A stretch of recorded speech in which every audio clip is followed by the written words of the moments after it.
gama lafiya.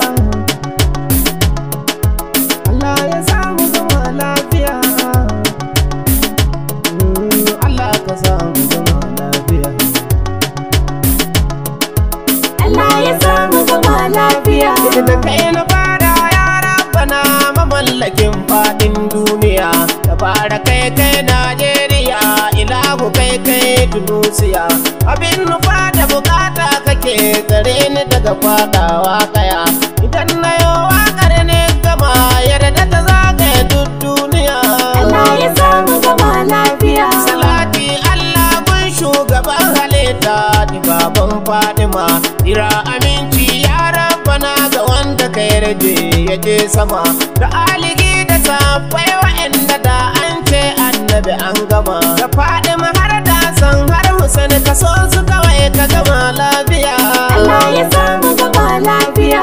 Shugabannin Najeriya ilahu ka zaɓa muna masu kyau, wa'anda ke tausan talakawa har su faɗa mulkin yayi kyau. Ina da yaƙinin kuma kuwa ya in an kira Allah zai yi kyau. Ilahu ka zaɓa muna shugaba wanda ke da gudun duniya.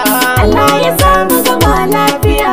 Ilahu duk marashi lafiya gaba da ka sanya masa lafiya, wanda jikinsa akwai lafiya ilahu ka ƙara masa lafiya. Ka ƙara muna hasken zuciya ta bara haɗi da zama lafiya, wanda lalura ta yi yawa ilahu a gyara masa lafiya. Allah ya samu gama lafiya.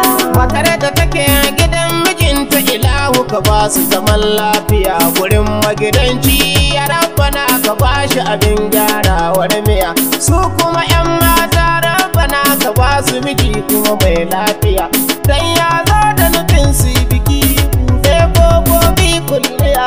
Allah ya samu gama lafiya. Mata masu ciki ya Rabbana ka sa su sauki cikin lafiya. Waɗanda ke neman su yi cikin ilahu ka ba su cikin lafiya. Diyanmu da kannai ya Rabbana ka sa su a kyakkyawar tarbiya. Dan su bi ne ke baituka ta bara ka samu gama lafiya. Allah ya samu gama lafiya. Waɗanda sun karga mu gidan gaskiya ilahu ka yabe musu. Kurakuransu na ɓoye da bayyana ya alhayyu ka yabe musu. Kai muna kyakkyawan guzuri domin shiri dan iske musu. Mutuwa rigar kowa Allah ka samu gama lafiya. Allah ya samu gama lafiya. Ilahu ka samu cikin salihan bayu dan girman annabi. Ilahu ka samu mu nemo halal harabiya ka tabe ya rabi. Ka kare muna sutura Rabbana mun fake da isar annabi. Bakarin sufi nan zan tsaya. Allah ka samu gama lafiya.